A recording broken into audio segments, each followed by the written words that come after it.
Sir Praveen சக்கரவர்த்தி அவர்கள் வந்து ட்வீட்ல போட்டிருந்தது வந்து, தமிழகம் அதிகமா கடன் வாங்கியிருக்கு அப்படின்ற ஒரு விஷயத்த அவர் சொல்றாரு. உத்தரப்பிரதேசத்தோட கம்பேர் பண்ணும்போது, தமிழகத்தினுடைய கடன் அளவு ரொம்ப அதிகம் அப்படின்னு சொல்லி சொல்றாங்க.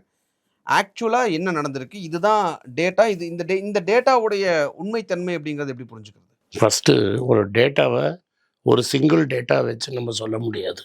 அதாவது ஒரு பெரிய சென்டென்ஸில் ஒரு போர்ஷனை மட்டும் நான் எடுத்து சொன்னேன்னா, மக்களுக்கு டேட்டா சரியாக புரியாது.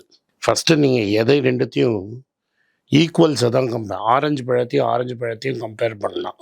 நீங்கள் வந்து பூஷ்ணிகாவையும் ஆரஞ்சு பழத்தையும் கம்பேர் பண்ணிவிட்டு தமிழ்நாடு சைஸ் என்ன, உத்தரப்பிரதேஷ் சைஸ் என்ன, தமிழ்நாட்டில் மக்கள் தொகை என்ன, யூபியில் மக்கள் தொகை என்ன, தமிழ்நாடுல எவ்வளோ இண்டஸ்ட்ரி இருக்குது, எவ்வளோ படித்தவங்க இருக்காங்க, எவ்வளோ யூனிவர்சிட்டி இருக்குது, எவ்வளோ ப்ரைவேட் ஹாஸ்பிட்டல் இருக்குது, எவ்வளோ துறைமுகம் இருக்குது, எவ்வளோ இன்டர்நேஷ்னல் ஏர்போர்ட் இருக்குது, எவ்வளோ பேர் வெளிநாட்டுக்கு போகிறாங்க, இதெல்லாம் வச்சு தான் நம்ம ஒரு எக்கானமியை சொல்ல முடியும்.